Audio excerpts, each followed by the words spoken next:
Okay, so why do you want to do environmental law, which is either Law 2215 as a second year or Law 3229 as a third year? Basically, we're facing a lot of pressing environmental problems. Things like the world as an infinite resource, people thinking that the world's an infinite garbage can, if you think, for example, of plastic pollution.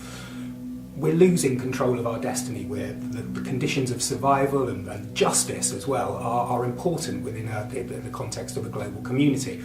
Noam Chomsky, amongst other people, has pulled on this sort of thing. Look him up on YouTube. He's a great American environmentalist, and he's had a lot of views on this sort of thing. So what are those conditions of justice and conditions of survival and global community that we're talking about in environmental law?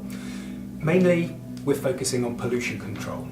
We're focusing on resource allocation. Who can actually have stuff? Who can actually regulate that? And do we then get the environment that we deserve? Do we get that? And how can we make sure that we get access to a healthy environment? Well, these things are quite difficult legal questions in many respects, and so we need to go around and establish how we do this.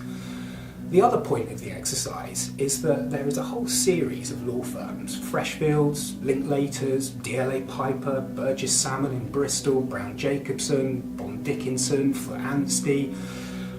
All of these people, all of these law firms take account of environmental matters because everything environmental has some sort of development dimension to it or that sort of thing. And so it's not just a fluffy subject, it's not just something that is all about the dolphins. It's actually quite hard law, it's actually quite commercially appropriate to that sort of thing.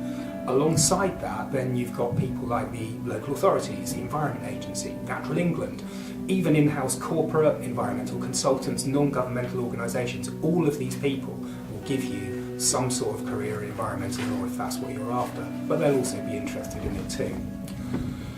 Down to the mechanics, the nuts and bolts of the course. It's a 20 credit module, it's in semester 1, the full description of all of this is in the module catalogue. We teach second and third years together, although there's a separate assessment. The basic textbook is Bell and McGilvray, Environmental Law. It's currently in its ninth edition. It's a fantastic book and it covers everything that's on the course. Because environmental problems aren't immediately pinned downable, if you like, then we look at things from an international perspective, a European perspective, and then we look at things in a UK law perspective.